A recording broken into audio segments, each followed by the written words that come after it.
Have you ever told someone something that really mattered to you and you just didn't get a good response? It wasn't mean or dismissive, but just slightly off. They heard the words, but they missed what you were actually saying, and somehow that near miss felt far worse than if they said nothing at all, that gap between being heard and understood. Your brain treats these two as completely different events, and the difference explains a lot about why some people in your life feel like home and others feel like a performance. I'm Dr. Tracey Reed, a psychiatrist, and I make mental health education videos. Today's video kicks off Phase 2 of the Science of Love series. In Phase 1, we explored how your brain creates attraction, absorbs other people's emotions, builds chemical bonds, and reads gut signals. Now we're going deeper into what happens when real closeness is on the table. This phase is about trust, vulnerability, and the fear of closeness.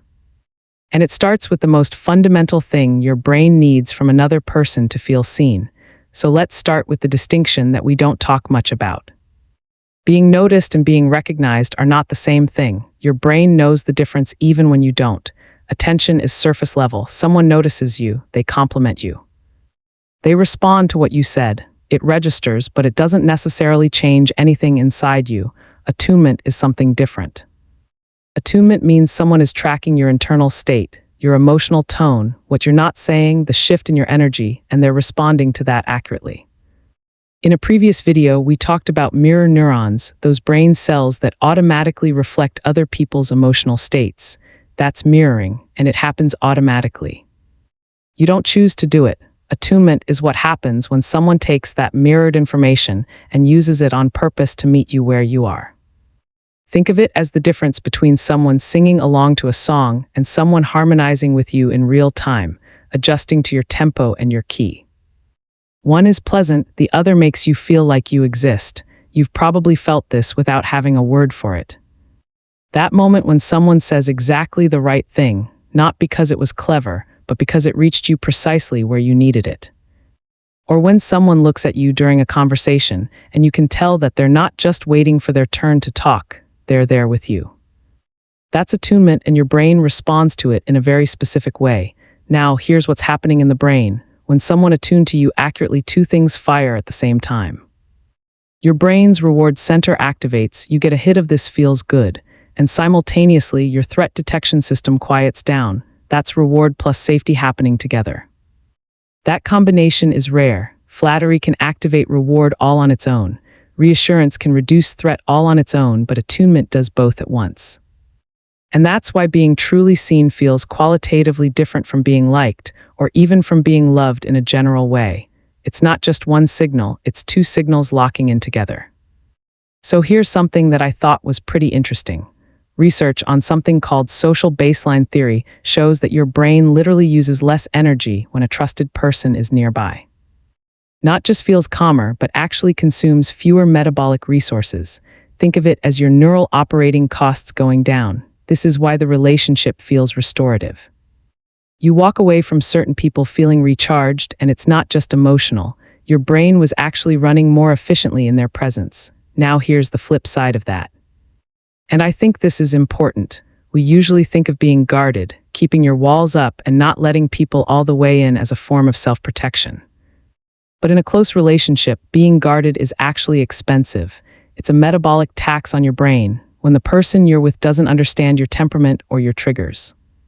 Your prefrontal cortex has to stay in a state of constant monitoring. You're calculating how to explain yourself. You're editing your reactions in real time. You're managing how you come across. Because if you just let yourself be, you'll be misunderstood, and that's exhausting, and it's not just emotionally exhausting. It's neurologically costly because being seen allows your brain to outsource that vigilance when someone gets you. Your prefrontal cortex can finally stand down. So if you've ever wondered why you feel so drained in a relationship where there's nothing technically wrong, this may be why your brain is doing overtime just to keep you understood. So that's what happens when attunement works. Now let's talk about what happens when it doesn't miss. Attunement doesn't just feel disappointing. Your brain registers it as a low-grade threat. The anterior cingulate cortex, a brain region that processes social pain, activates when someone consistently fails to track your emotional state. And the same region overlaps with how your brain processes physical pain. So when someone repeatedly misses you emotionally, your brain is running it through the same circuits it uses for physical injury. This is why people who feel chronically unseen don't just feel sad. They feel on edge, irritable, hypervigilant, and that's not emotional sensitivity. That's a threat alarm that never fully turns off. And that matters because it means the distress people feel when they're not being recognized isn't exaggerated. It's neurologically proportionate. So let me show you what this looks like in real practice. Let's talk about Nina. Nina is a project manager, and at work she's thriving. Her boss highlights her contributions and meetings. Colleagues seek out her input. Her performance reviews are excellent and she feels competent and valued. But at home with her partner, something shifts. He loves her and she knows that. But when she tries to talk about something that's bothering her, he jumps straight to problem solving. When she's quiet, he doesn't notice. When she shares something that she's excited about, he says that's great and then just goes back to Facebook. He's paying attention, but he's not attuned, and Nina can't quite name what's wrong.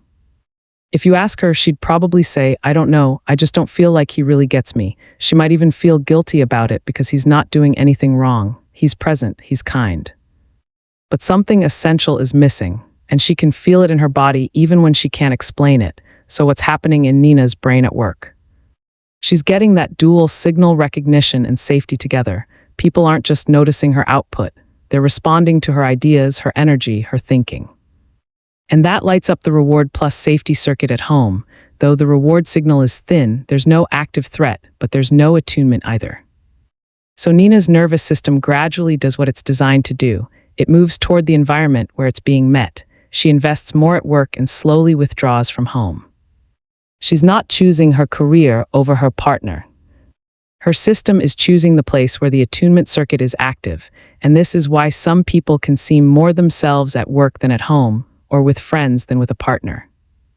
It's not about who they love more, it's about where their brain is being accurately tracked. Now here's the finding that really stayed with me when I read about it. Research on what's called felt understanding or perceived partner responsiveness shows that when people constantly feel accurately understood by their partner, their stress biology actually changes over time. Their cortisol follows a healthier daily rhythm, rising when it should and then settling when it should. Their system works the way that it was designed to. So it's not just that happy people feel more understood. Feeling understood itself shapes how your body handles stress. So two people can be disagreeing, even arguing. And if one person feels like the other really grasps their position, their stress hormones go down. The brain treats being understood as a form of co-regulation, like a calming signal from the outside that tells your system, you don't have to fight so hard right now. Most people assume stress only drops when the conflict is over, but the data says something different. It drops when understanding is present, even while the disagreement is still going. And that's a big deal. It means being seen during a hard conversation matters more to your nervous system than resolving the conversation. So being truly seen is so powerful. Why do so many of us settle for being unnoticed? Because attention is easier to get and easier to measure. Social media gives you likes, comments, follower counts, clear evidence that someone has registered your existence, performing and relationships being impressive, helpful. Entertaining earns you compliments. People-pleasing generates gratitude, but none of that is attunement. It's all one-directional. It tells you someone saw what you did, but it doesn't tell you that someone saw who you are. In this confusion between visibility and intimacy is one of the biggest traps in modern relationships. You can have 1,000 people watching you and still feel unseen. Because the circuit that registers attunement needs something specific, a two-way emotional exchange that broadcast attention can't provide. Now I want to acknowledge something. If you're listening to this and thinking, I don't actually want to be seen, that feels dangerous. If that's you, there's a reason. If your early experience has taught you that being known led to being judged, controlled, or rejected, your brain learned to treat intimacy as a threat, and in that case, your system would rather pay the metabolic tax of being exhausted and guarded than take on the perceived risk of being really known and potentially hurt. And that's not a character flaw. That's your nervous system doing exactly what it was trained to do. And we're going to talk about what's behind this protective wall later in this module when we look at emotional numbness and trauma echoes. So here's a question that can help you start sorting this out. After spending time with someone, ask yourself, did I feel numb or did I feel approved of approval? Says that they liked what I showed them, being known, says that they tracked what I was actually feeling. If you notice that you're constantly performing your inner closest relationships, like filtering what you share, keeping things polished, avoiding the parts of you that feel messy or unfinished, you may be optimizing for attention rather than inviting attunement. Here's one shift that can open the door. Instead of sharing what happened to you, try sharing how it affected you. So instead of "I had a hard day," try "I feel like I'm carrying something heavy, and I don't know why." That invites the other person to attune to your state and not just respond to your headline. And here's the flip side. If you want to offer attunement to someone else, do this before you respond. Pause and get curious. Instead of reacting to the words or jumping to fix the problem, wonder what might be going on underneath. Then check. It could be something as simple as, "It sounds like this really got to you. Am I reading that right?" This does two things. It tells their brain you're tracking them, and then it gives them the chance to correct you.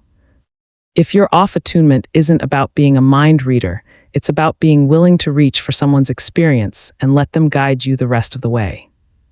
Now that you understand what your brain needs in order to feel seen, the next question is what determines how much of that recognition you can actually absorb. Because some people can be surrounded by love and attunement and still feel empty on the inside. In the next video, we'll explore your love set point and why your brain's emotional baseline might be filtering out the very connection that you're looking for. Thanks for watching today. See you next time.